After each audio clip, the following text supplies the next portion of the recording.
واحلل عقدة من لساني يفقه قولي ولا حول ولا قوة إلا بالله العلي العظيم. Terutamanya marilah kita bersyukur kepada Allah kerana Allah Subhanahu wa taala masih mengurniakan kepada kita kesempatan serta nikmat kesihatan. Mudah-mudahan keberadaan kita, kehadiran kita pada saat ini ianya di antara ibadah yang diterima oleh Allah, yang dimuliakan ahli jawatan kuasa pelaksana program di atas usaha keras kalian untuk mengimarahkan rumah Allah. Didoakan ianya di antara ibadah yang akan menjadi saksi di hadapan Allah Subhanahu wa taala kelak. Seterusnya, para hadirin, para hadirat, tuan-tuan, perempuan yang dirahmati sekalian. Pada pertemuan lalu kita telah sama-sama membaca dan menyingkap melalui firman Allah Subhanahu wa taala, bermula daripada ayat 200. Bahkan perbicaraan kita terhenti saat kita berbicara mengenai ayat 203 petikan daripada suratul Baqarah, muka surat 32. Pada awal ayat melalui firman Allah Subhanahu wa taala, dan berzikirlah kepada Allah pada hari yang telah ditentukan jumlahnya. Barang siapa mempercepat, yakni meninggalkan Mina setelah 2 hari, maka tiada dosa baginya. Dan barang siapa mengakhirinya, yakni sehingga hari yang ketiga, juga baginya bagi orang yang bertakwa. Dan bertakwalah kepada Allah, serta ketahuilah bahawa kamu akan dikumpulkan olehnya. Perempuan yang dirahmati serta dikasihi sekalian, ayat ini memerlukan penafsiran. Tak kala kita melihat makna secara zahir, dan saya yakin timbul pelbagai masalah melihat kepada kefahaman yang kurang jelas. Betul, dahulunya kita pernah berbicara pada ayat 202.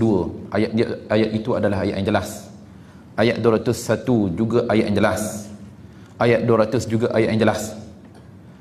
Ayat ini memerlukan kepada penafsiran. Kita lihat semula, melihat kepada terjemahan. Dan berzikirlah kepada Allah pada hari-hari yang telah ditentukan. Apakah hari-hari yang telah ditentukan ini? Perbicaraan kita masih lagi berkisar mengenai ibadah haji. Di sini Imam Ibn Kathir rahimahullahu ta'ala menukilkan di dalam tafsirnya, qala Ibn Abbasin al-ayyamul ma'dudat ayyamut tashriq wal ayyamul ma'lumat ayyamun ashr. Katanya,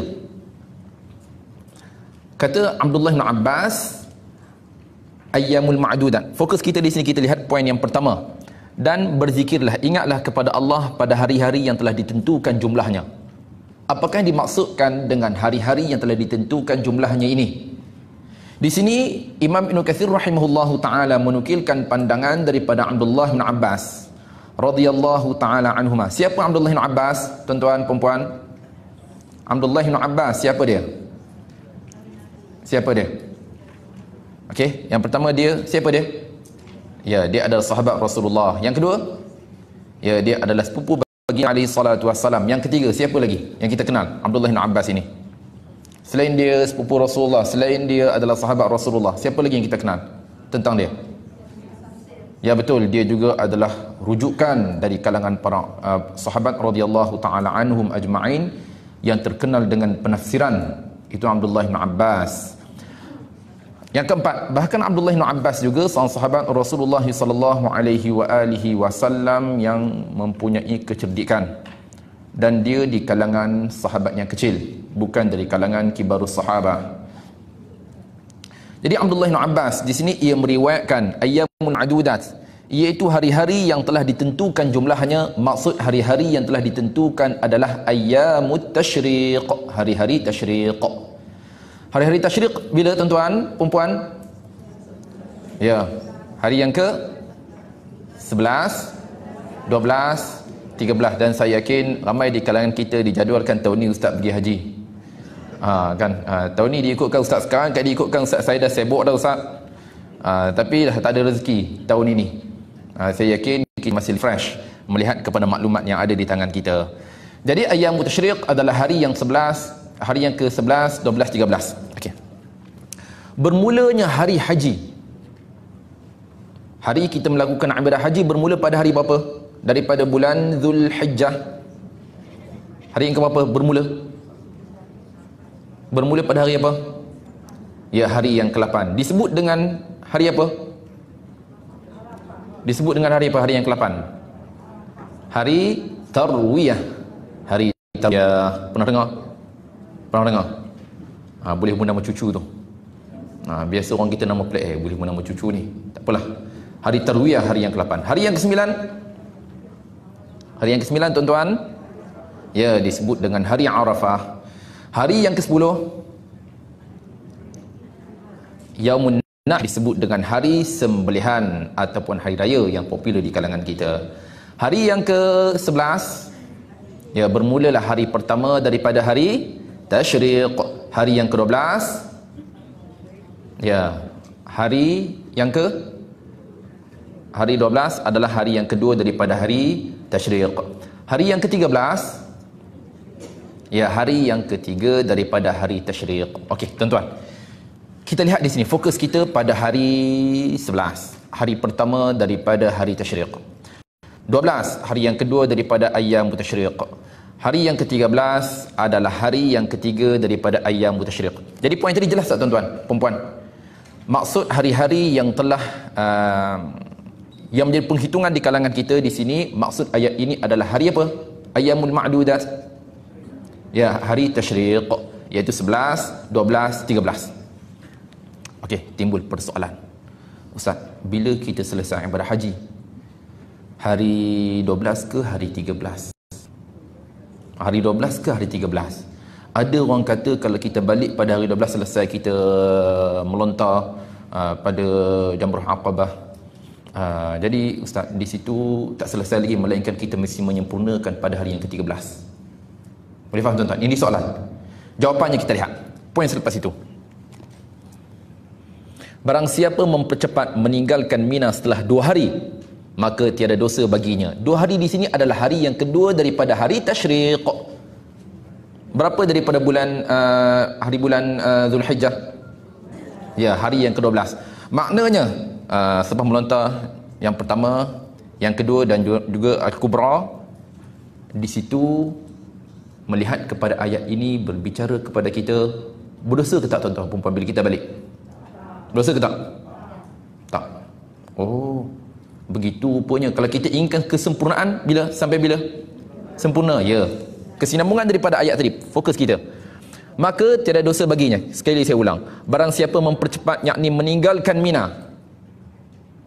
Meninggalkan Mina setelah 2 hari, maka tiada dosa baginya. Okey. Hari 11, hari 11, hari 12, hari 13. Ayyam tasyriq kita duduk di mana? Hari 11, 12, 13 di Mina. Tuan-tuan perempuan okey? Okey. Hari 11, hari 12, hari 13 berada di Mina. Maksud ayat di sini kita lihat, maka barang siapa mempercepat, yakni meninggalkan Mina setelah 2 hari. Setelah 2 hari tasyriq. Diikutkan hari tasyriq kita mesti berada di sana berapa hari? 3 hari. Sekarang 2 hari. Maka tiada dosa baginya. Oh, rupa-rupanya hari ke-12 kalau kita dah selesai, kita boleh balik, maknanya tak berdosa lah. Sempurna ke tak ibadah hajinya? Ya. Dan barang siapa mengakhirinya, mengakhiri sehingga hari apa? Hari apa tuan-tuan? Ya, betul, hari 13 sehingga selesai ayyam tasyriq, maka tiada dosa baginya, dan barang siapa mengakhirinya, tidak ada dosa baginya bagi orang yang bertakwa. Maknanya hari 12 kalau kita dah selesai boleh kita balik, tak berdosa, tak, tapi kita ingin kesempurnaan. Ya Allah Ustaz, nak bagikan senang ingin meneruskan ibadah haji Ustaz. Ya Allah Ustaz, sehari lagi je, hari 13, sempurnakan je lah. Ya, itu adalah sebab kesempurnaan. Bagi orang bertakwa, maka bertakwalah kepada Allah dan ketahuilah bahawa kamu akan dikumpulkan olehnya. Jelas ayat tadi tuan-tuan? Jelas? Oh, sebab itu kita lihat di sini ianya memerlukan kepada penafsiran, melihat kepada pandangan Imam Ibn Kathir rahimahullahu ta'ala. Jadi tahun ini semua dari kalangan kita walaupun telah mendapat panggilan awal, tidak dapat mendirikan ibadah haji. Di sana juga terdapat beberapa fadilat yang sedia kita maklumi, terutamanya pada hari Arafah. Hari Arafah kita disunatkan buat apa tuan-tuan? Ya, berpuasa. Hari Arafah kita disunatkan berpuasa, bahkan kelebihan padanya adalah kelebihan yang cukup luar biasa. Bahkan dalam hadis yang diriwayatkan oleh Imam Ahmad rahimahullahu taala dan juga diriwayatkan oleh Imam Tirmizi rahimahullahu taala, hari Arafah, Yaum Arafah wa Yaumun Nahri wa Ayyam Tashriq aiduna ahlul Islam wa hiya ayyamu aklin wa syurbin. Hari Arafah dan juga hari sembelihan. Hari sembelihan hari apa? Hari raya. Wa Ayyam Tashriq hari apa? 11, 12, 3. Sabda Rasulullah, ianya adalah perayaan buat kita. Ianya adalah perayaan buat kita, dan ianya adalah hari makan dan juga minum. Tahun ni semua kita mengalami nasib yang sama, situasi yang sama tuan-tuan. Kita raya sesungguh melihat kepada hadis ini, ianya adalah hari raya buat kita. Hari raya, kemudian hari yang tashriq, ianya adalah hari untuk kita makan dan juga minum. Kemudian di sini terdapat pandangan yang diketengahkan oleh Imam Ibn Kathir rahimahullahu taala. Okey, tadi kita berbicara tuan-tuan pada ayat 203 melihat kepada firman Allah Subhanahu wa taala, dan berzikirlah, ingatlah kepada Allah pada hari-hari yang telah ditentukan. Ini juga ada pandangan. Ada pandangan tuan-tuan. Ada pandangan mengenainya. Di sini terdapat beberapa pandangan yang diketengahkan daripada Miqsam, daripada Abdullah bin Abbas, yang mana ia menyatakan ayyamul ma'dudat pada ayat ini ianya adalah ayyamut tasyriq. Ayyamut tasyriq di sini 4 hari, iaitu hari sembelihan dan juga 3 hari selepasnya. Tadi kita cerita, itu pandangan kita. Pandangan di sini kita ayyamut tasyriq hari 11, 12, 13. Di sana ada pandangan yang mengaitkan ayyamut tasyriq bermula daripada hari raya. Ini melihat kepada pandangan yang lain, manakala kita berpegang dengan pandangan kita, dan itu adalah pandangan yang popular dan masyhur. Sebagai info, di sini Imam Ibn Kathir rahimahullahu taala menyatakan kepada kita, wa anna ar-rajiha fi dhalika madhhab Syafi'i wa rahimahullahu taala, wa huwa anna waqt al-udhiyati min yaumin nahri ila akhir ayyam tashriq. Dan sesungguhnya yang paling rajih dalam mazhab Syafi'i ini, sebagai info kepada kita, iaitu hari untuk kita menyembelih haiwan korban. Bila tuan-tuan, perempuan? Yang boleh kita sembelih haiwan korban bila? Bermula daripada hari raya. Hari raya. Kalau kita sembelih sebelum daripada selesai solat hari raya. Ustaz, kebetulan tahun ni kita raya haji hari Jumaat. Kalau kita sembelih sekarang lepas solat raya, maknanya lambat kita sebab ada solat Jumaat. Jadi kami AJK Surau, kami berbincang, kami akan bagi pada 2 grup. Satu grup settlekan urusan korban ketika orang sedang solat. Satu grup lagi solat. Macam mana tuan-tuan? Sah ke tak? Dia punya sembelihan adalah sembelihan biasa. Sah, tak ada masalah. Cuma fadilatnya tidak memperolehi melihat kepada sembelihan yang dikaitkan dengan sembelihan hari raya korban itu. Hanya sedekah biasa sahaja dilakukan oleh beliau. Okey, sekali lagi saya ulang pandangan imam tadi, yang mana ia menyatakan waktu sembelihan bermula daripada hari raya, hari sembelihan, hari yang pertama, sehinggalah akhir hari tasyriq. Bila akhir hari tasyriq? Hari 13. Bermula hari 10, 11, 12, 13. Kemudian di sini Imam Ibn Kathir juga berbicara tentang kita punya zikir, takbir kita. Takbir. Begitu juga yang berkait dengan itu, kita mengingati Allah yang dikaitkan dengan waktu, terutamanya selesai daripada salat. Ini disebut dengan zikrul muaqqat. Ianya dikaitkan dengan selesai pada salat, kita takbir Allahu Akbar, Allahu Akbar, Allahu Akbar, sehingga akhirnya selesai pada salat. Manakala mutlak, kata Imam Ibn Kathir, bukan hanya selepas solat sahaja, bahkan setiap masa. Boleh faham tuan-tuan? Muaqqat dikaitkan selesai solat semata. Mutlak bukan hanya selesai solat, bahkan setiap keadaan kita mesti mengingati Allah Subhanahu wa taala. Bila bermulanya takbir? Bila bermulanya takbir? Bila bermulanya tuan-tuan? Di sini Imam Ibn Kathir juga menukilkan asyharuhalladzi alaihi al'amalu annahu min salati subhi yaumi arafata ila salati al-'asri min akhir ayyam tashriq wa huwa akhirun nafril akhir, katanya. Dan pada waktu takbir, bila kita bermula, iaitu melihat kepada pandangan di kalangan para ulama yang paling terkenal, yang paling popular, yang paling masyhur, seperti mana apa yang telah diamalkan sesungguhnya ianya bermula daripada solat subuh hari Arafah. Okey, tahun ini dijangkakan kita akan merayakan hari raya korban hari apa? Ya betul, hari Jumaat. Okey, hari Arafah bila? Hari apa? Ya, hari Khamis tu.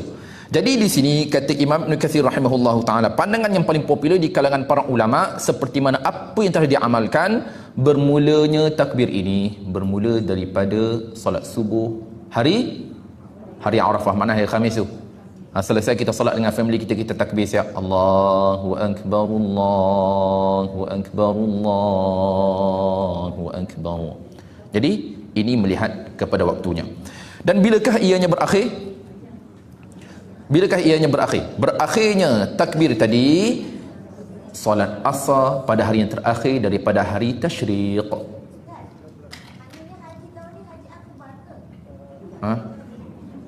Mana? Ya, ini insya-Allah kita akan kaitkan nanti. Kita akan kaitkan insya-Allah. Okey, tuan-tuan, bermula daripada bila takbir tadi? Solat subuh hari Arafah, maknanya hari Khamis lah. Kemudian ianya berlanjutan sehingga bila? Ya, sehingga 13 hari Zulhijjah, jatuh pada hari yang ketiga daripada hari tasyriq.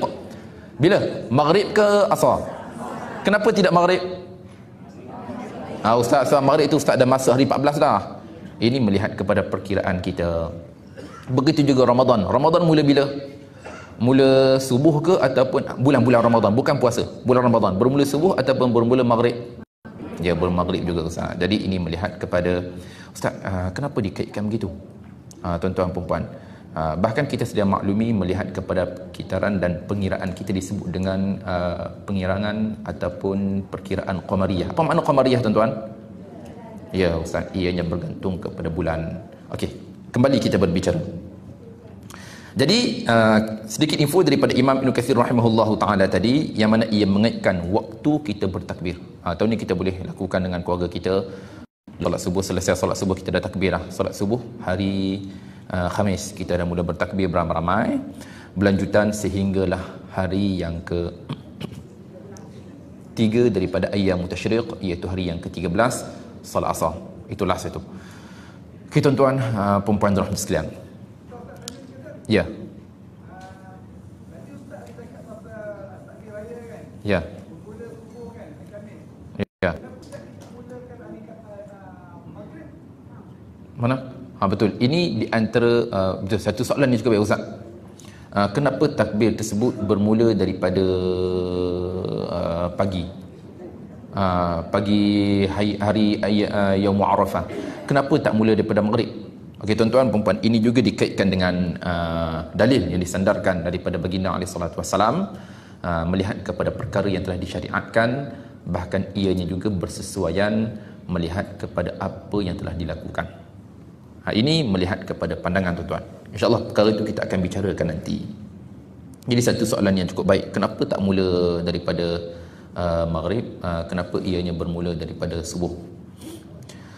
Okey tuan-tuan, perempuan dan rahmat sekalian, seterusnya. Jadi jelas ayat tadi. Ayat tadi jelas, ayat 203. Ya.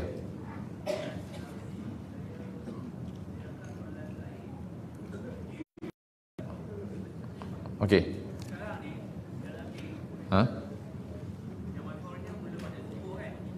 Ya. Betul. Itu kenapa amalan orang kita sekarang tak mula pada subuh. Betul. Itu kita lihat kepada amalan orang kita lah. Yang paling popularnya,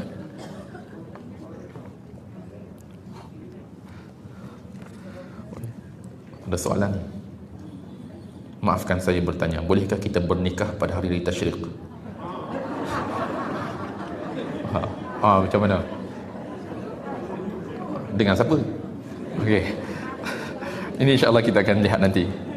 Kita apa? Bagus soalan tu. Bagus soalan tu. Hari tasyrik boleh ke tak menikah?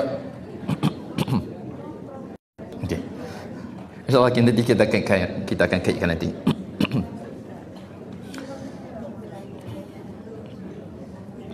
Jadi tuan-tuan, perempuan dan rahmat sekalian, seterusnya kita lihat pada ayat 204. Jadi jelas pada ayat 203, kemudian kita lihat pada ayat 204. Dan dalam kalangan manusia ada yang membicarakan tentang kehidupan di dunia yang mengagumkan engkau, yakni Muhammad, dan dia menjadikan Allah sebagai saksi atas apa yang ada dalam hatinya, padahal adalah penentang yang paling kuat. Okey tuan-tuan, perempuan, kita lihat sekali terjemahan ayat 204. Jadi ayat 203 tadi jelas, ayat 204. Dan dalam kalangan manusia ada yang membicarakan tentang kehidupan di dunia yang mengagumkan engkau, yakni Muhammad, dan dia menjadikan Allah sebagai saksi atas apa yang ada di dalam hatinya, padahal dia adalah penentang yang paling kuat. Okey, ayat ini juga adalah ayat yang memerlukan kepada penafsiran. Di sini kata Imam Ibn Katsir rahimahullahu taala, nukilan daripada Imam As-Sudi rahimahullahu taala, nazalat fil Akhnas bin Syariq Ats-Tsaqafi. Ayat ini diturunkan kepada simbolik kepada Al-Akhnas Ibn Syariq Ats-Tsaqafi. Siapa dia ni? Siapakah Akhnas Ibn Syariq Ats-Tsaqafi? Dikaitkan dia ada seorang munafik. Ayat ni kita akan cerita beberapa ayat. Ayat 204, ayat 205, ayat 206 adalah ayat yang berbicara tentang golongan munafik. Okay, sekali saya ulang, ayat 204, ayat 205, ayat 206. Jadi ustaz cerita tentang haji dah selesai. Cerita tentang haji dah selesai sehingga ayat 203. Ayat 204 kita masuk cerita tentang golongan munafiqun. Di sini Imam As-Sudi rahimahullahu taala menyatakan ayat ini, ayat 204, diturunkan kepada Al-Akhnas Ibn Syariq, Al-Akhnas Ibn Syariq Ats-Tsaqafi, yang mana pernah dia datang mengunjungi Rasulullah sallallahu alaihi wasallam dan dia menzahirkan keislamannya, sedangkan terbuku perselisihan dengan apa yang diucapkan olehnya di dalam hatinya. Maknanya dia datang jumpa Rasulullah tentang sesuatu, tentang kebaikan, tentang Islam. Sebaliknya dalam hatinya perkara yang berbeza. Bahkan daripada Abdullah bin Abbas menyatakan ayat ini diturunkan kepada sebilangan dari kalangan golongan munafiqun, yang mana mereka ini mengutuk, mencerca Khubayb radhiyallahu taala anhu. Jadi tuan-tuan, perempuan yang terhormati serta dikasihi sekalian, kembali kita berbicara tentang ayat ini. Kita lihat dulu. Jika tadi dikaitkan ayat ini diturunkan kepada golongan munafiqun, dan dalam kalangan manusia ada yang membicarakan tentang kehidupan di dunia yang mengagumkan engkau, yakni Muhammad, dan dia menjadikan Allah sebagai saksi atas apa yang ada di dalam isi hatinya, padahal dia adalah penentang yang paling kuat. Maknanya dia berbicara kepada baginda alaihi salatu wasallam dengan ungkapan yang cukup mengagumkan baginda. Sebaliknya dalam hati ianya adalah perkara yang berbeza. Dia cakap lain, dalam hatinya adalah perkara yang berbeza. Di sini Imam Ibn Katsir rahimahullahu taala, yang mana ia menyatakan ma'nahu annahu idza azhara lin-nasi al-islam halafa wa ashhada Allah lahum anna alladhi fi qalbihi muwafiqun li lisanihi. Dan dikatakan maknanya sesungguhnya apabila Dia berhadapan dengan manusia, dia akan menzahirkan keislaman. Dia jumpa orang Islam, dia zahirkan keislamannya. Sedangkan Allah Subhanahu wa taala menjadi saksi apa yang ada pada mereka itu. Allah menjadi saksi apa yang ada pada mereka. Jadi tuan-tuan puan-puan, apakah yang dimaksudkan dengan golongan munafiqun? Golongan munafik ataupun disebut munafik, seorang yang menzahirkan keislaman, di dalam hatinya tersimpan kekufuran. Zahir Islam, dalam hatinya tak percaya pun. Sebagai contoh, dia solat, dalam hatinya dia pun tak yakin tentang solat. Betul ke solat ni fardu? Kita buat kerja macam sisik. Contoh, ini juga termasuk di kalangan mereka. Menzahirkan keislaman, dalam waktu yang sama dalam hati mereka terbuku kekufuran kepada Allah Subhanahu wa taala. Jadi ayat ini berbicara tentang mereka. Kemudian pada akhir ayat Allah Subhanahu wa taala menyatakan tentang perihal mereka. Padahal dia adalah penentang yang paling kuat. Kita lihat dia jumpa Rasulullah, dia berkata dengan ungkapan yang cukup mengagumkan baginda. Padahal bahkan baginda dia adalah penentang yang paling kuat. Di sini juga dalam hadis yang pelbagai diriwayatkan oleh baginda alaihi salatu wassalam, terutamanya hadis diriwayatkan oleh Imam Al-Bukhari dan juga Imam Muslim min hadis Aisyah radhiyallahu taala anha, abghadur rijali ila Allah aladul khasim. Manusia lelaki yang paling dibenci oleh Allah Subhanahu wa taala, iaitu seorang yang paling bersengatan apabila ia bersengketa. Kenapakah golongan ini adalah golongan yang paling dibenci oleh Allah? Bila dia bersengketa, dia paling bersengatan saat bersengketa. Kenapa tuan-tuan? Ini melihat kepada iktibar di hadapan mata kita lah. Iktibar di hadapan mata kita tuan-tuan. Biasanya orang yang kuat bergaduh ni tuan-tuan, sebagai contoh si A dengan si B bergaduh, ini disebut dengan aladul khasim. Bila sebut kuat pergaduhan di sini, dia mendedahkan aib, dia mengherdik, memaki, mencerca.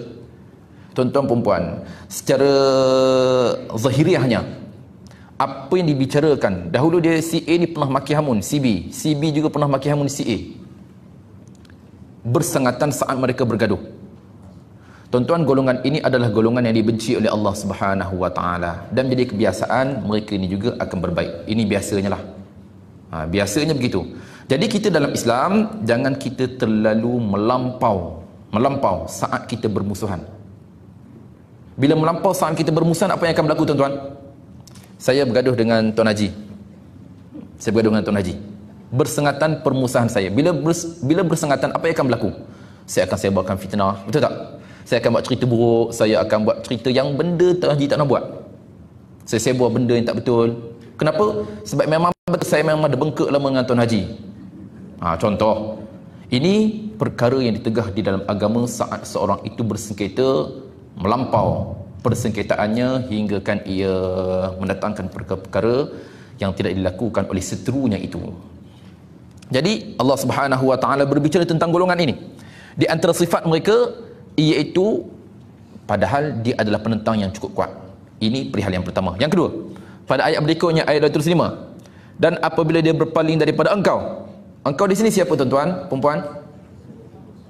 Ayat 205 kita lihat. Dan apabila dia berpaling, yakni daripada engkau. Siapa engkau di sini? Ya, Nabi baginda alaihi salatu wasallam. Tadi depan Rasulullah. Bila depan Rasulullah, dia akan bercakap dengan ungkapan yang mengujakan Rasulullah, mengagumkan baginda alaihi salatu wasallam. Itu depan Rasulullah. Sekarang apabila di belakang, dan apabila dia berpaling, yakni daripada engkau, dia berusaha untuk melakukan kerosakan di bumi serta merosakkan tanam-tanaman dan haiwan ternak, sedangkan Allah tidak suka akan kerosakan. Tuan-tuan, perempuan yang dirahmati sekalian, ini di antara sifat dan juga tanda-tanda orang munafik. Yang popular di antara tanda orang munafik apa tuan-tuan, perempuan? Tanda, alamat, tanda orang munafik ada apa? Ya, betul. Di antaranya ada 3 dalam hadis ini, dikaitkan dengan 4. Apa? Yang pertama? Ya. Ya, apabila dia berbicara, perbicaraannya itu adalah pendustaan. Yang kedua? Apabila dia berjanji, ia mungkiri. Yang ketiga?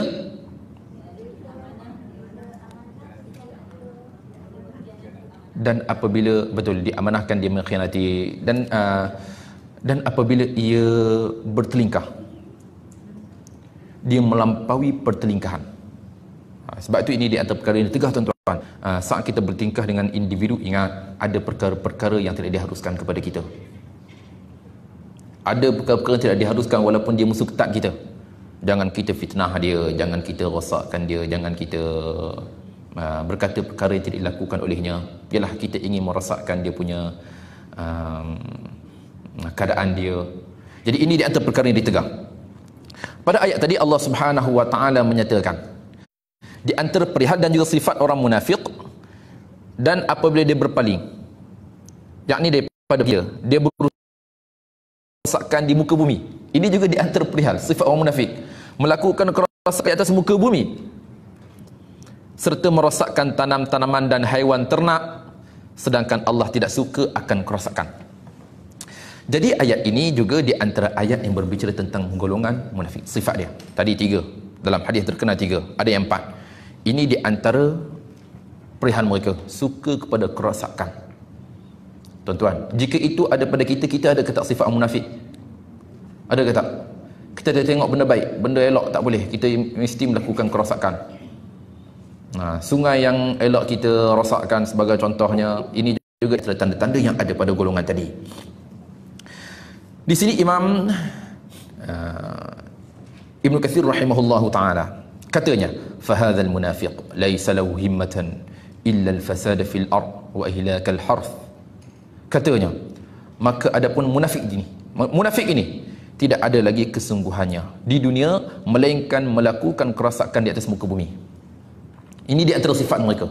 Maknanya ustaz, dalam Islam di antara sifat orang beriman, dia mesti memelihara kelestarian alam. Ya. Berbeza dengan golongan tadi, golongan munafik, dia akan melakukan kerosakan. Dia buat rumah contoh. Ini banyak berlaku tuan-tuan. Dia buat rumah. Biasanya kalau kita kan rumah kita ada sungai yang menjadi laluan untuk tanam-tanaman. Macam di kampung kita contohlah. Mungkin di sini ada ramai orang bendang kan. Ada sungai yang dikhaskan untuk air saliran ke bendang-bendang. Ada sungai yang dikhaskan untuk air rumah kita. Kawan si A, rumah dia jauh sikit daripada sungai untuk kumbahan tadi. Dekat dengan rumah dia sungai untuk aliran padi. Senang-senang dia korek je lah untuk alirkan air tadi masuk ke dalam sungai Wak Benang contoh. Ini juga di antara rupa biasa tuan-tuan. Ini di antara keadaan biasa kalau kita duduk kampung, itu masalah biasa berlaku, gitulah cerita dia. Bergaduh di antara jiran, itu di antara dia. Air, dia selesai nak pergi sungai depan jauh, dia masuk je air dalam benang orang, air rumah dia. Ini banyak berlaku, dan ini juga di antara bentuk-bentuk kerosakan. Jadi orang beriman, dia akan memelihara daripada melakukan kerosakan di atas muka bumi. Sekali lagi saya ulang ungkapan Imam tadi. Imam Ibn Katsir menyatakan, dan maka adapun munafik ini tidak ada keinginannya, kesungguhannya, melainkan melakukan kerosakan di atas muka bumi dan merosakkan tanam-tanaman. Tanam-tanaman. Ustaz, maaf Ustaz, saya meracun rumput Ustaz. Meracun rumput. Munafik juga ke Ustaz? Meracun rumput. Rumput depan rumah saya panjang sangat, saya pun meracun je kan. Di antara sifat munafik merosakkan tanam-tanaman. Macam mana tuan-tuan? Termasuk ke tak? Ini di antara keadaan yang berbeza lah tuan-tuan. Keadaan yang berbeza. Kemudian pada akhir ayat tadi Allah Subhanahu wa taala menyatakan, sedangkan Allah suka akan kerosakan. Ayat tadi jelas. Ini di antara sifat perihal golongan munafiqun. Ayat 206. Dan apabila dikatakan kepadanya, siapanya di sini tuan-tuan? Siapanya di sini? Dan apabila dikatakan kepadanya, siapanya? Ustaz ni kembali semula kepada golongan munafiqun. Dan apabila dikatakan kepadanya, iaitu kepada munafik, bertakwalah kepada Allah, semakin bangkitlah kesombongannya untuk membuat dosa. Munafik bila kita kata bertakwalah kepada Allah, dia semakin sombong. Makin terbaik buatnya adalah neraka Jahannam, dan sesungguhnya yakni Jahannam itu tempat tinggal yang terburuk. Tuan-tuan, Ini adalah sifat yang kedua daripada bicara kita ini. Golongan munafiqun, di antara sifat mereka apabila seorang itu mengingatkan mereka kepada ketakwaan. Apa reaksi tuan-tuan? Apa reaksi orang munafik tadi? Bila kita ingatkan kepada ketakwaan, apa reaksinya? Dia betul-betul sombong, dihina kita pula, dia maki hamun kita pula. Contoh, ini di antara perihal yang didedahkan oleh Allah Subhanahu wa taala tentang mereka. Maka yang terbaik untuk mereka itu adalah neraka Jahannam, dan sesungguhnya Jahannam itu tempat tinggal yang buruk. Di sini kata Imam Ibn Katsir rahimahullahu taala, ay idza wu'idha hadzal fajir fi maqalihi wa fi'alihi wa qila lahu ittaqillah wa naz'an qawlika fa'lika warji' ila al-haqq imtana'a wa aba wa akhadhathu al-hamiyyah wal ghadab bil ithm, iaitu apabila diingatkan tentang golongan penjahat tadi, baik melalui ungkapannya dan juga perbuatannya. Seorang mengingatkan mereka dengan ungkapan, dengan perbuatan. Melalui ungkapannya, bertakwalah kepada Allah, cukuplah, tinggallah ungkapan kamu dan juga perbuatan kamu, dan kembalilah kepada kebenaran. Ingatan seseorang tadi kepada sahabatnya yang munafik. Apa yang berlaku? Dia mencegah dan enggan, sombong, bahkan dia mengambil jalan permusuhan. Jalan permusuhan, dia anti pula orang yang menegur dia tadi. Dia ni tak boleh pakai punya, dia ni tak boleh pakai Hajah Fauziah ni, dia bukan suka orang kita duk kutuk orang ni. Dia senyap-senyap. Datang je Hajah Fauziah, kita buka cerita lain. Tadi kita tengah membawang tadi kita membawang. Datang je Hajah Fauziah, terus kita tukar tajuk. Kita tahu Hajah Fauziah memang tak suka. Hajah Fauziah ni bukan boleh guna dia. Contoh, puan, tuan yang dirahmati sekalian, sekiranya diingatkan kepada kita, kepada ketakwaan, dan kita masih dengan keadaan kita, ini di antara sifat yang terdapat dari kalangan golongan munafiqun, seperti mana apa yang didedahkan oleh Allah Subhanahu wa taala. Jadi ayat 204, 205, 206 ini pendedahan tentang golongan munafik. Tuan-tuan, apabila kita berbicara dan kita membaca Al-Quran, tak perlu kita melihat jiran kita, tuan-tuan. Kita perlu merenung dan melihat diri kita. Tak perlu kita ingat ini macam kena dengan jiran kita aja. Samalah ustaz dengan Hajah Rokiah. Tak, kita perlu merenung diri kita. Kita perlu bermuhasabah diri kita. Apabila kita membaca ayat 203, 204, 205, 206, ini semua kena dengan kita. Betul tak tuan-tuan perempuan? Ya, ini cara untuk kita bermuamalah dengan Al-Quran. Bila kita membaca Al-Quran sebagai contoh dan kita melihat orang lain, kita tidak akan merasainya. Ustaz, kita baca cerita tentang Fir'aun, ustaz, takkan kita nak rasa kita ni Fir'aun? Bukan begitu tuan-tuan. Kita perlu mengambil iktibar daripada pengisahan Fir'aun dan apa yang berlaku kepadanya dan kenapa ianya berlaku dan apakah pengakhirannya supaya jadi pengiktibaran. Begitu juga di sini, apabila kita membaca tentang satu ayat, kita mesti merasakan ayat ini adalah ayat yang ditujukan kepada kita secara khusus. Kemudian ayat 207. Jadi jelas, ayat 204, 205, 206 adalah ayat yang berbicara tentang golongan munafiqun. Ayat 207.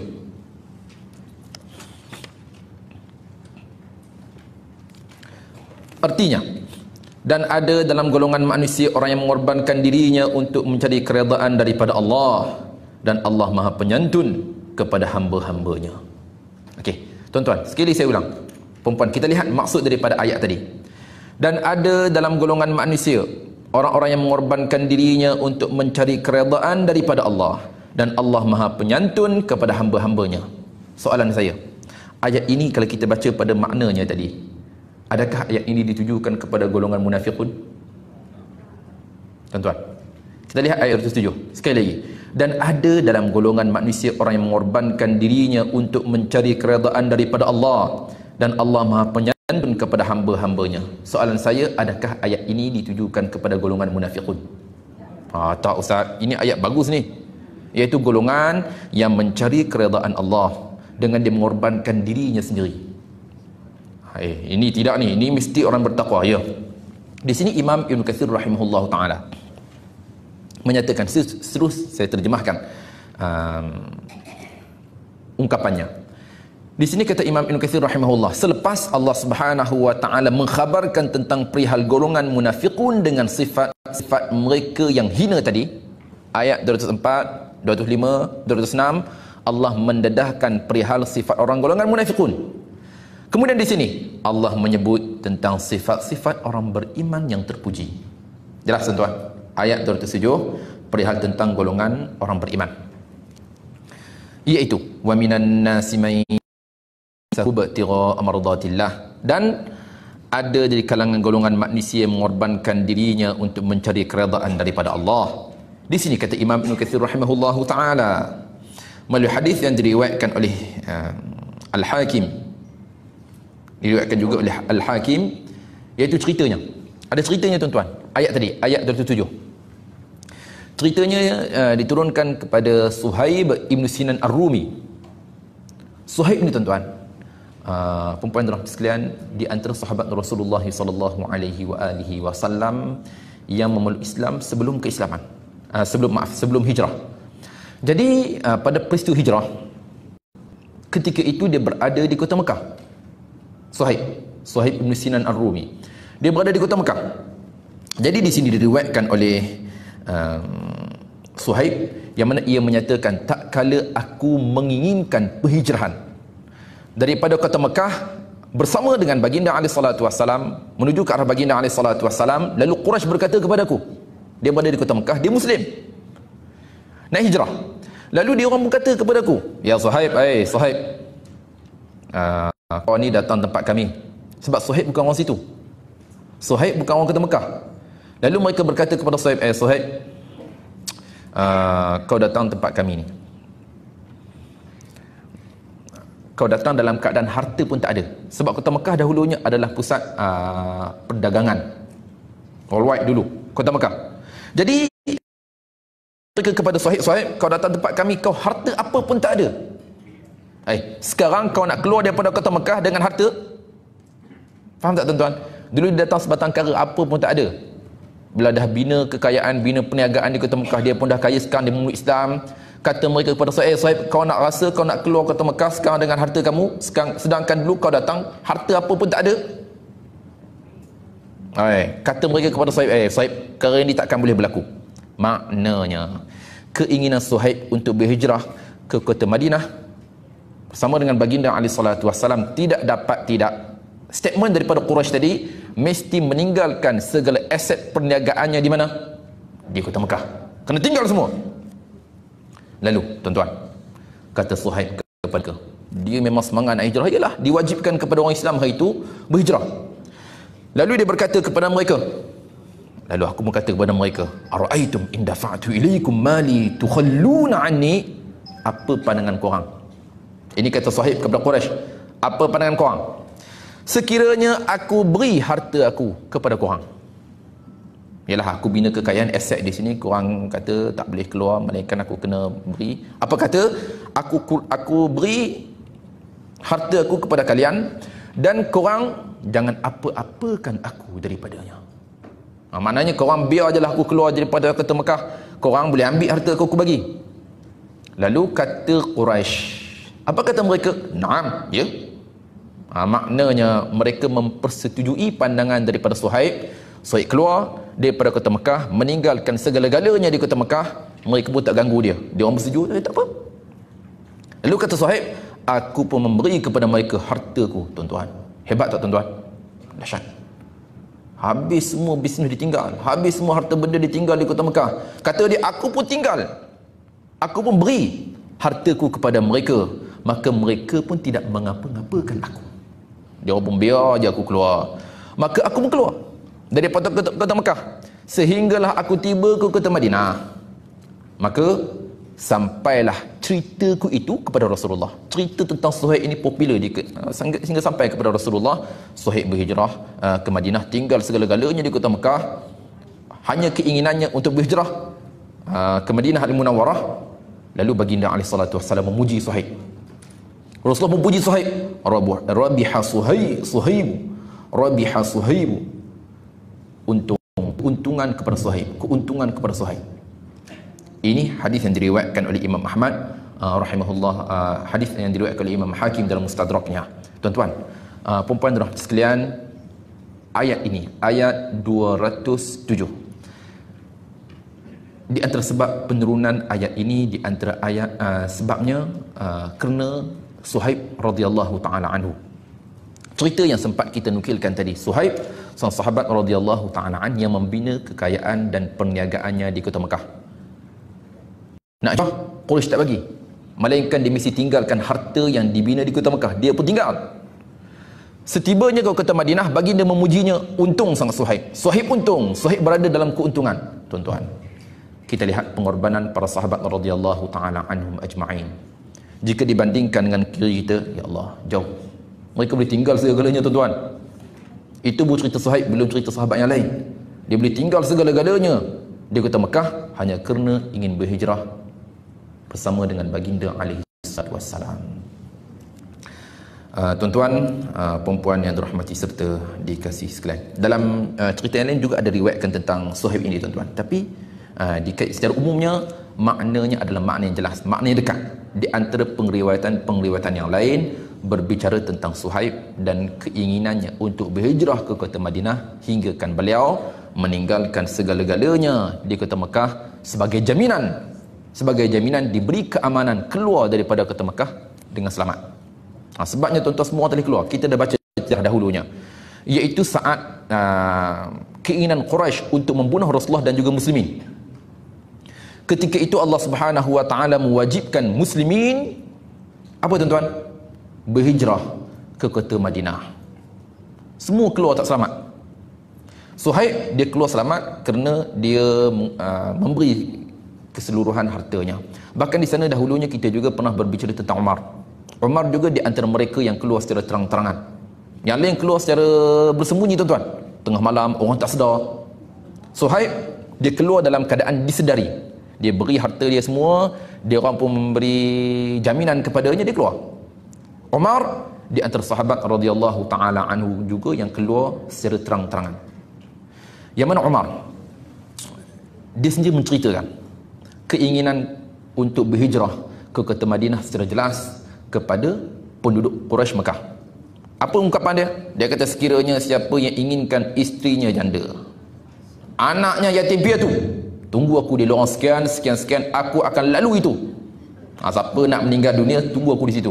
Seorang tak berani, tuan-tuan. Relax je dia keluar sehingga sampai ke kota Madinah. Itu Umar secara jelas dan terang-terangan keluar daripada kota Mekah.